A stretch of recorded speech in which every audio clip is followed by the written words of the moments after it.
Le livre Kiménoé Culture comporte 3 matières distinctes de culture qui se complètent et s'enrichissent mutuellement. La formation humaine, la culture chrétienne, la culture religieuse.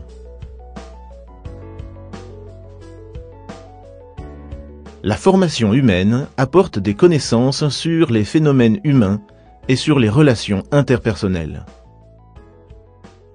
Elle invite les jeunes à développer une réflexion sur des questions de vie et de sens. L'objectif est ici d'amener les jeunes à une posture active de réflexion face au monde qui les entoure.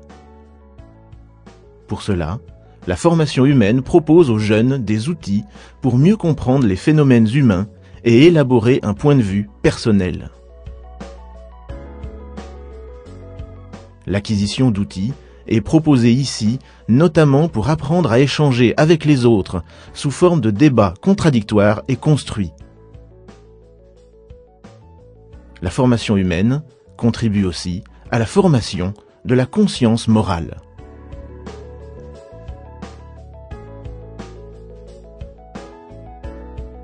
Le fait de partir à chaque fois de la formation humaine, ça me paraît quelque chose de très intéressant parce que ça parle de ce qu'ils ont vécu et à la fois ça les fait réfléchir.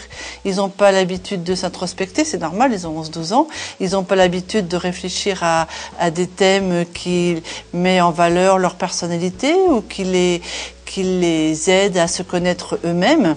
Et ça, cette formation humaine, je dirais, elle est vraiment un gros plus. Cette heure de formation humaine, je la trouve super. Je la trouve super à enseigner, enfin c'est même pas de l'enseignement, à faire avec les jeunes pendant 1 heure, de toucher des choses où nulle part ailleurs ils ont forcément la possibilité de dire. La culture chrétienne permet de mieux connaître les racines chrétiennes de notre société et de mieux comprendre le monde en apportant des connaissances en histoire, en architecture, en littérature, dans l'art et bien d'autres domaines. Elle permet d'inscrire les jeunes dans une histoire et une culture particulière, la nôtre, marquée par le christianisme.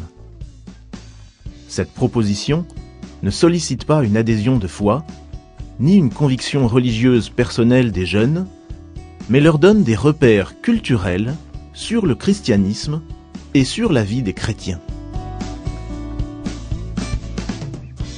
Nos élèves ont besoin d'étudier des tableaux ou des œuvres ou des poèmes et quand même il y a beaucoup de références à la culture chrétienne et que c'est vrai que c'est un handicap quand nos jeunes n'ont pas ça et je crois que si ce n'est pas par conviction personnelle, conviction chrétienne, c'est au moins parce qu'ils sont persuadés que c'est une formation culturelle très importante. Ça nous change le regard parce que avant on connaissait pas forcément l'histoire de Jésus, donc et puis quand on a commencé avec Kiménoé, on connaît les histoires, on sait pourquoi il est sur une croix, enfin on connaît plus de choses sur lui.